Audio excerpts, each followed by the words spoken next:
The signal arrived at the Air Ministry in King Charles Street on the 29th of June 1950. 4 days after North Korean armour crossed the 38th parallel.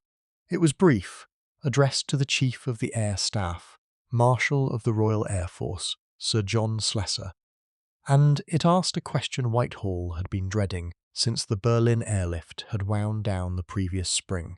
Could Britain commit a fighter squadron to the United Nations effort in Korea? And if so, what aircraft could be spared? The answer, when Slessor's staff worked through it across the following fortnight, was uncomfortable. Fighter Command was holding the line in West Germany with the 2nd Tactical Air Force.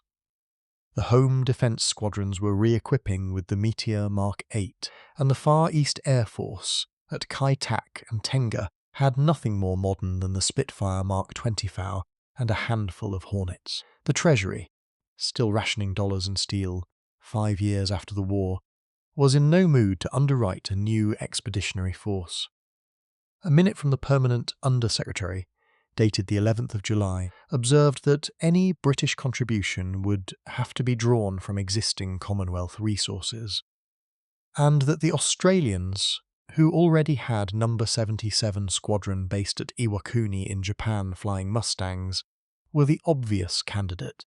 The Royal Australian Air Force Squadron had been part of the British Commonwealth Occupation Force since 1946. Its pilots, many of them veterans of the New Guinea campaign and the Pacific Theatre, had been preparing to rotate home when the war broke out. Instead, they flew their first sortie on the 2nd of July, a ground attack mission against North Korean columns, south of Suwon. The Mustang, a piston-engined aircraft of 1943 vintage, performed adequately against ground targets, against the MiG-15, which appeared in Korean skies. In November of that year, it was nothing more than a target. The decision to re-equip Number 77 Squadron with jets was taken in March 1951. The Australian government in Canberra requested American F-86 Sabres, the only Western fighter capable of meeting the MiG on something approaching equal terms. Washington declined. Sabre production was committed to United States Air Force units, and the State Department was unwilling to divert aircraft to a Commonwealth ally when its own squadrons in the 4th and 51st Fighter Interceptor wings were operating below establishment. The fallback was British. The Gloster Aircraft Company at Hucklecote had Meteor Mark Eights coming off the production line, and the type was already in Australian service in small numbers. 94 airframes were ordered, the first crated and shipped from Liverpool aboard the freighter Empire Cedric in April. The Meteors arrived at Iwakuni in late April 1951. Pilots converted onto the type through May and June. By the end of July, the squadron was declared operational, and on the 29th it flew its first jet sortie, a fighter sweep along the Yalu. The expectation, in both Canberra and London, was that the Meteor would hold its own. It was, after all, the aircraft that had taken the world airspeed record at Tangmere in September 1946, clocking 616 miles per hour over a measured course on the Sussex coast.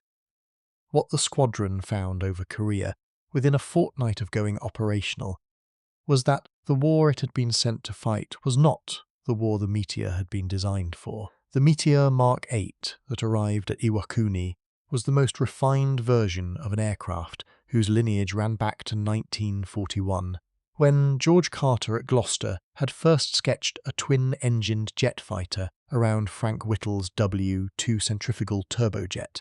The Mark I had entered service with Number 616 Squadron at Manston in July 1944, chasing V-1 flying bombs over Kent and Sussex. By the time the Mark VIII emerged from Hucklecote in 1949, the airframe had been stretched, the tail redesigned, the cockpit pressurised, and the power plant upgraded to the Rolls-Royce Derwent 8. What had not changed, in any meaningful sense, was the wing. It was a straight wing of conventional aerofoil section with a thickness-to-chord ratio of around 12% at the root. In 1941, When Carter drew it, this was unremarkable. Every fighter in the world had a straight wing. By 1951 it was an antique. The Derwent 8 produced 3,600 pounds of static thrust, and 2 of them gave the Mark 8 a top speed of roughly 598 miles per hour at sea level, falling away sharply with altitude. The service ceiling was listed in Air Publication 4387 as 43,000 feet, though pilots who had taken the aircraft to that height reported that it was, in any practical sense, a glider above 38,000. The controls grew heavy, the ailerons sluggish, and the margin between stall and compressibility narrowed to perhaps 40 knots. The cockpit was a considerable improvement over earlier marks.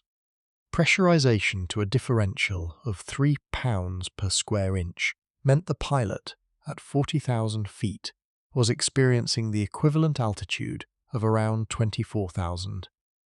The Martin Baker Mark I ejection seat, fitted as standard from the production batch delivered in 1950, was the first British operational ejection seat and a genuine advance, though its minimum safe altitude of around 250 feet meant it offered little to a pilot in trouble on the deck. Armament was 4 20mm Hispano Mark V cannon in the nose, with 190 rounds per gun, a punishing battery that could shred a piston-engined airframe in a half-second burst.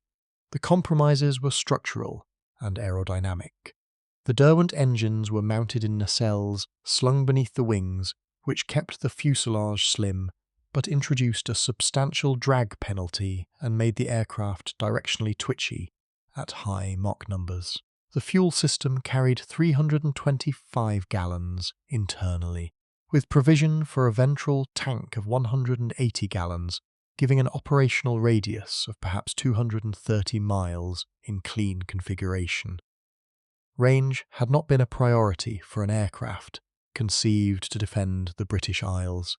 In Korea, where forward bases were 200 miles from the Yalu, it became a constant constraint. The Royal Aircraft Establishment at Farnborough had, by 1949, completed extensive trials on the Mark 8, and the limitations were known. A report by the Aerodynamics Department, RAAF Technical Note, Aero 2146, dated the 18th of November 1949, recorded that the aircraft suffered severe nose-down trim changes above Mach 0.78, with control column forces exceeding 50 pounds in recovery. The note recommended a placard limit of Mach 0.82 for service flying. Number 77 Squadron's pilots carried that limitation in their pilot's notes when they deployed. The MiG-15, as they were about to discover, did not. The aircraft that ended the Meteor's relevance as an air superiority fighter had a parentage as international as the Cold War itself. Artem Mikoyan and Mikoyan-Gurevich had begun work on a high-altitude interceptor at the OKB-1 55 Design Bureau in Kuibyshev in late 1946 on the basis of a People's Commissariat of Aviation Industry requirement for a fighter capable of intercepting American bombers at 40,000 feet. The aerodynamic problem they faced was the same one Gloster had set aside, namely the rapid loss of control authority as airflow over the wing approached the speed of sound. The Soviet solution drew on 3 streams of work, 2 of them German, 1 of them British, and none of them entirely Soviet at all. The German contribution arrived at the Central Aerohydrodynamic Institute at Zhukovsky in the summer of 1945 in the form of files captured from the Deutsche Versuchsanstalt für Luftfahrt at Adlershof and the Aerodynamische Versuchsanstalt at Göttingen. Adolf Bussmann's papers on swept-wing theory, presented at the Volta Conference in Rome in 1935, and largely ignored in the West, were studied in detail. So were the wind tunnel results from the Messerschmitt Me-P 1101 project and the Focke-Wulf TAR-183. By 1946, Seiji had its own swept-wing research program running, supervised by Vladimir Struminsky, and a wing of 35 degrees sweepback. emerged as the optimum compromise between high-speed performance and low-speed handling. The British contribution was the engine. In September 1946, the Labour government, under pressure from the Board of Trade and against the explicit objections of the Air Ministry, approved the export of 25 Rolls-Royce Nene centrifugal turbojets to the Soviet Union as part of a trade agreement negotiated by Sir Stafford Cripps. A further 15 Derwents followed. The decision was taken at a cabinet meeting on the 17th of September, recorded in Cab 128/6, on the grounds that the Soviets would derive no military advantage from engines already considered obsolescent in British service. The Nene was reverse-engineered by Vladimir Klimov's bureau in Leningrad and entered production as the Klimov VK-One. It produced 5,952 pounds of static thrust, almost exactly two-thirds more than the Derwent 8 that powered the Meteor. The aircraft that flew at Ramenskoye on the 30th of December 1947 combined the Klimov engine with the swept wing, a high tailplane to clear the jet efflux, and an armament of 137mm Nudelman N37 cannon and 223mm Nudelman Richter NR23 cannon. The 37mm weapon fired at 400 rounds per minute, with a muzzle velocity of 690 meters per second. A single hit was usually sufficient to destroy a fighter-sized target. The aircraft entered service as the MiG-15 in 1949, and a refined version, the MiG-15 bis, with the uprated VK-1A engine, followed in 1950. Western intelligence had been slow to grasp what had been built. The first photographs of the type reached the Air Ministry through the Joint Intelligence Bureau in early 1950, and were initially assessed as showing a development aircraft of limited operational significance. The Technical Intelligence Branch at Adastral House revised that assessment after the first encounters over the Yalu in November. By the time Number 77 Squadron's Meteors arrived at Iwakuni, the MiG was operating from Antung in Numbers, flown by pilots whose accents on the radio were unmistakably Russian. The morning of the 29th of August 1951 was clear over the Yellow Sea, with high cirrus at 35,000 feet and visibility unrestricted. 8 Meteors of Number 77 Squadron, led by Squadron Leader Richard Cresswell, lifted from Kimpo at 0747 hours on a fighter sweep, tasked with covering an American reconnaissance flight along the Chongchon River. The Meteors climbed to 35,000 feet on a northwesterly heading in 2 flights of 4. The radio frequency was monitored by the Tactical Air Control Center at Seoul, call sign Mellow. Contact came at 0823. 6 MiG-15s, identified by the distinctive yaw of swept wings against the morning haze, were sighted 4,000 feet above and to the east, crossing left to right. Cresswell ordered a turn into the threat. The MiGs, which had clearly seen the Meteors first, half-rolled and dived. What followed in the next 90 seconds settled the question of whether the Meteor could meet the MiG in combat above 30,000 feet, and the answer, recorded in Cresswell's combat report and in the squadron's operations record book, held at the Australian War Memorial under Series A9186, was that it could not. The MiGs passed through the Meteor formation in a slashing attack from the 7 o'clock high. Warrant Officer Ron Guthrie, flying as number 2 in the second section, took cannon fire from a MiG that closed to within 200 yards. A 37mm shell struck the port wing root. The aircraft entered an uncontrolled roll.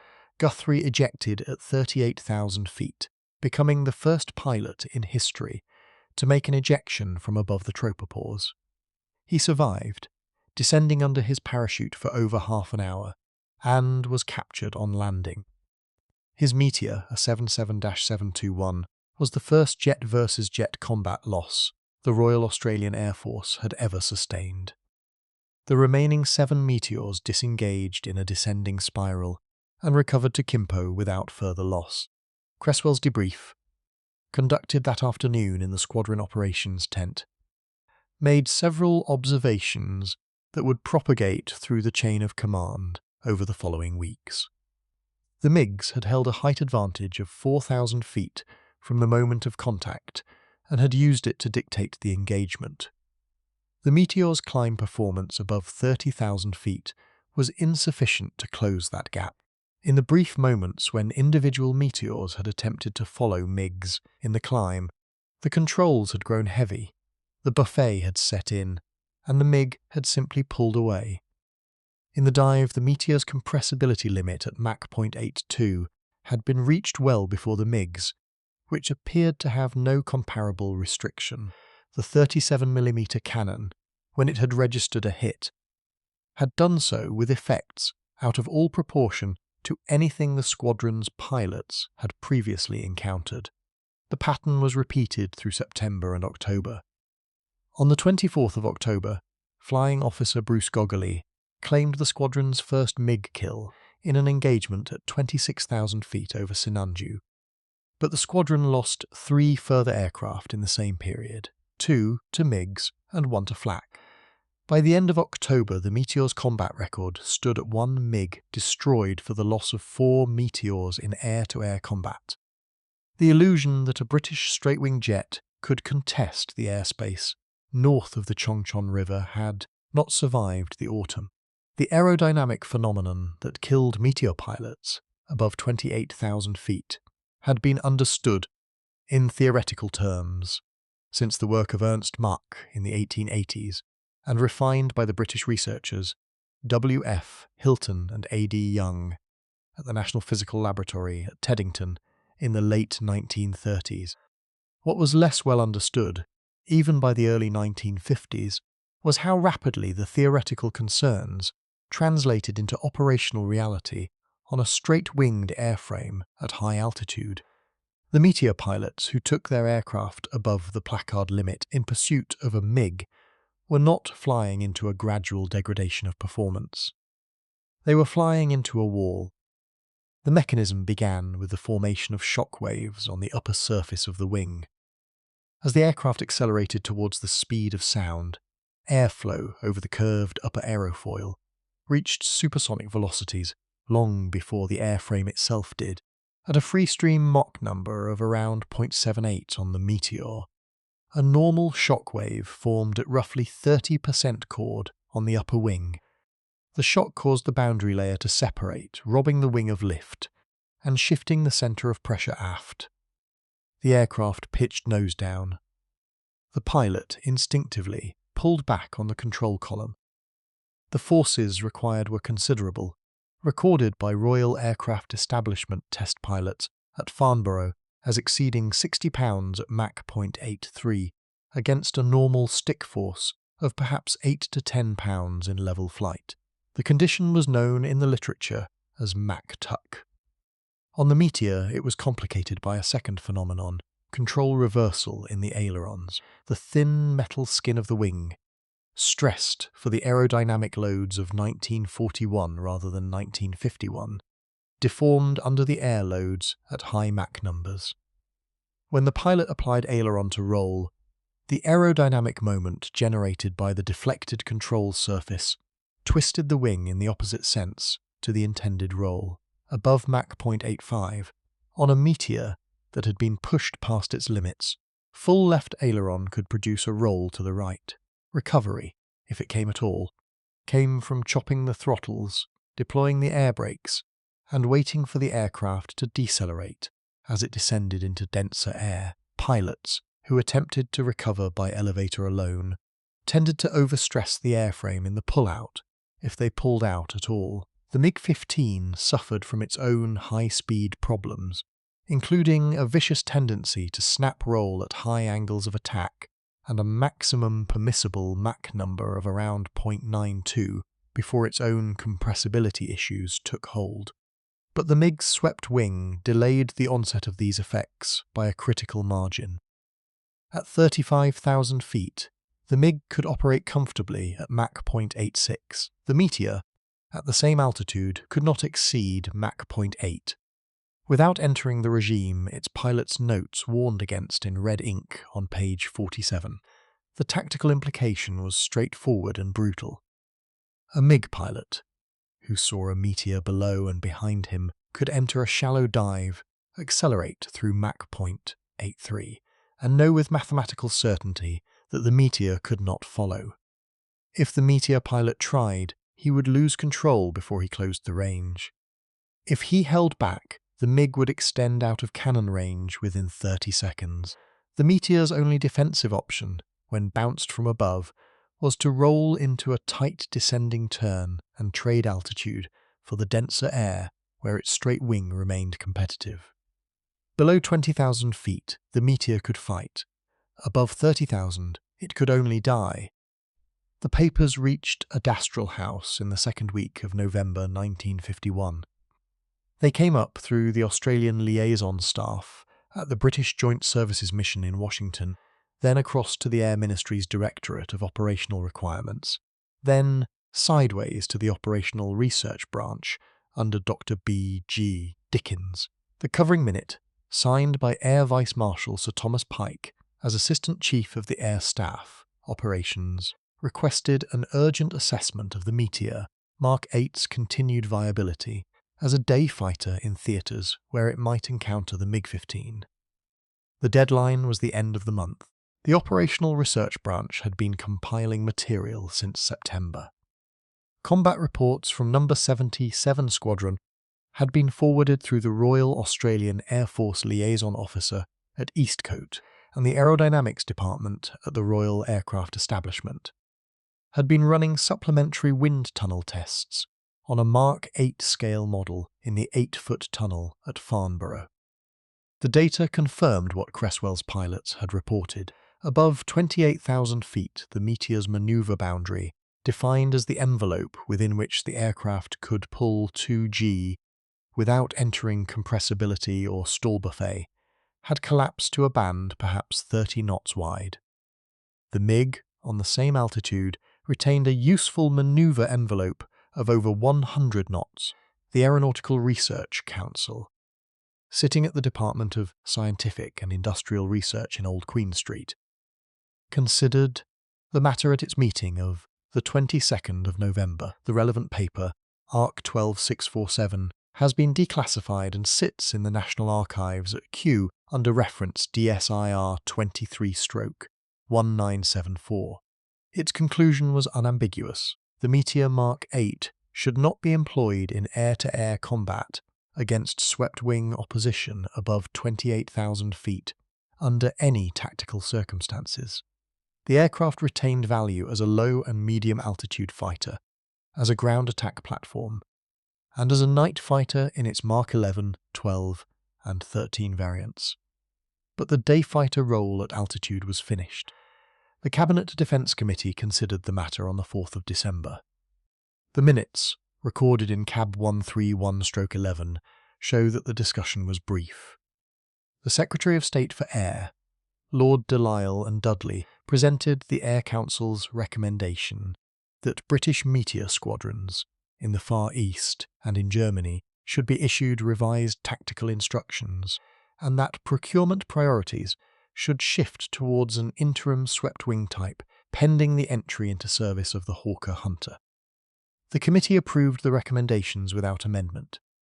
The Chancellor of the Exchequer, R.A. Butler, raised the question of cost and was informed that the Hunter programme was already funded under the existing estimates, and that no supplementary vote would be required.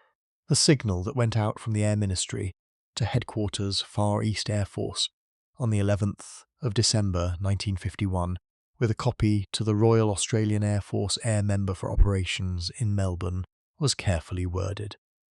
It did not withdraw the Meteor from operations.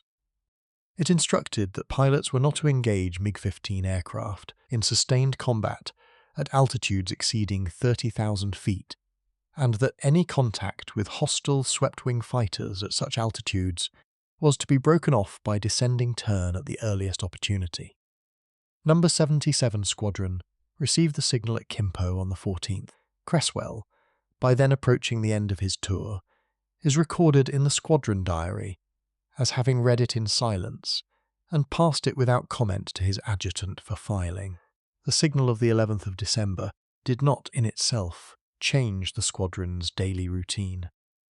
Number 77 Squadron continued to fly fighter sweeps along the Yalu through the remainder of December, and into January 1952, though the briefings now contained an explicit altitude restriction and the standing instruction to disengage from swept-wing contacts above 30,000 feet. What changed was the operational logic underneath.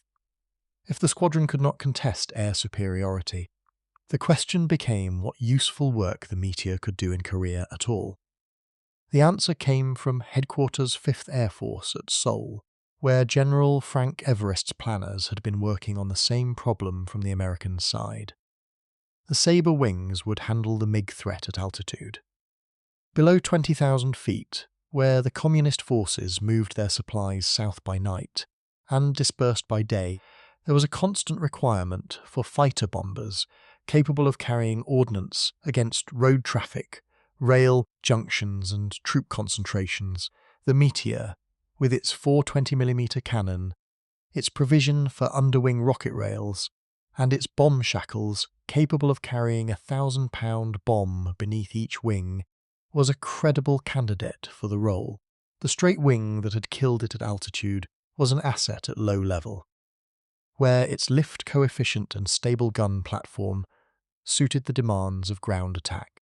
The reorientation was formalised in a directive issued by Headquarters British Commonwealth Forces Korea on the 8th of January 1952. Number 77 Squadron was redesignated as a fighter bomber unit with effect from the 15th. Training in rocket attack techniques began at Kimpo under the supervision of Wing Commander Ron Susans, who had taken over from Cresswell at the end of December.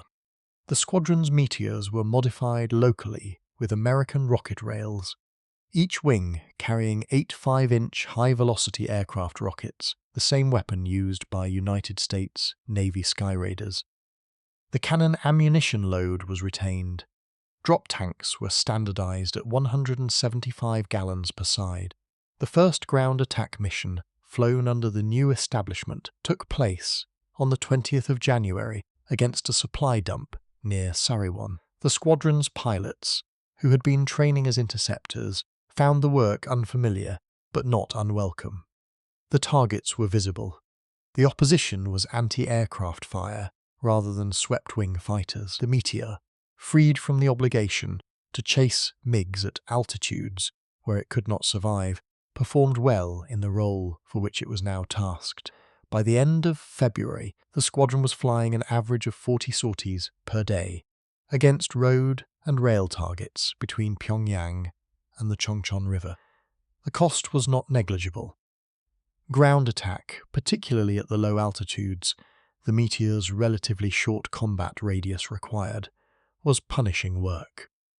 The communist anti-aircraft defences along the main supply routes had been reinforced through the winter, and the squadron lost 28 aircraft to ground fire between January 1952 and the armistice in July 1953.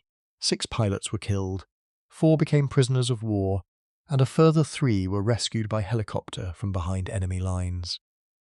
Against this, the squadron's tally of ground targets destroyed ran into the thousands, recorded in the unit's monthly returns to Headquarters 5th Air Force, and preserved at the Australian War Memorial under the same A9186 series. The Meteor had not become a great fighter bomber.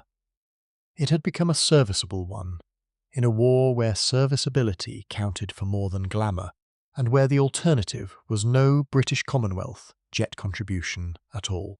The lessons of Korea were absorbed in Britain with a speed that surprised those who had become accustomed to the leisurely pace of post-war procurement. The work had, in fairness, begun before the first Meteor sortie on the Yalu. Operational Requirement F.Three/48, issued by the Air Ministry in January 1948, had specified a single-seat day interceptor capable of Mach .94 at 35,000 feet, with an armament of 4 30mm cannon and a service ceiling of 50,000 feet. had responded Camm at Hawker's Kingston design offi Bils 6. D. Sayi Sydney 1, 0, 6 0 fight.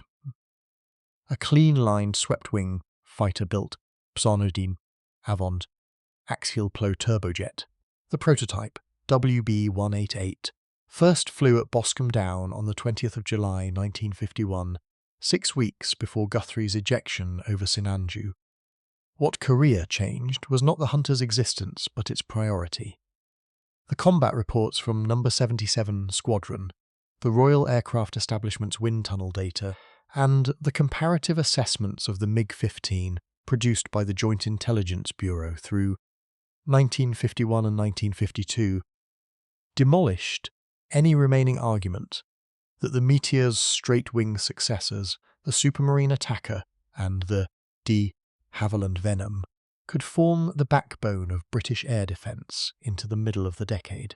The Air Council meeting of the 17th of January 1952, recorded in AR6-103 at the National Archives, approved an accelerated production order for the Hunter and recommended the cancellation of further Meteor dayfighter procurement. The Hunter Mark I entered service with Number 43 Squadron at Leuchars in July 1954. It was, by the standards of its generation, a refined and capable aircraft, though its early service was marred by engine surge problems when its Aden cannon were fired at altitude, a fault not fully cured until the Mark VI. The Aden itself, a 30mm revolver cannon, developed jointly by the Royal Small Arms Factory at Enfield and the Royal Armament Research and Development Establishment at Fort Halstead, had been specified in direct response to the inadequacy of the 20mm Hispano against the heavily built MiG. Its rate of fire of 1,300 rounds per minute and its Mark III projectile with a high explosive incendiary filling were calibrated against the lessons of Korean combat reports. The Meteor's place in the history of British air power, when the assessments came to be written, was complicated. It had been the first jet fighter in Allied service, the holder of the world air speed record, the aircraft that had taken Britain into the jet age. It had also been the aircraft that proved, in the most expensive way possible, that the straight-wing fighter had no future in the second half of the 20th century. The Royal Air Force retained Meteors in secondary roles into the 1960s, as night fighters with the Mark 11 through 14, as target tugs, as trainers, and as ejection seat test platforms with Martin Baker at Shalgrove, where they remained in use until 1996. None of those roles required the aircraft to fight a MiG above 30,000 feet. Number 77 Squadron returned to Australia in November 1954, having flown 18,872 operational sorties. The lesson its pilots carried back, written in the names of the dead and in the combat reports filed at Kimpo, was the one Whitehall had absorbed by the autumn of 1951. The age of the straight wing was over. The age of the swept wing and of the supersonic generation that would follow it had begun.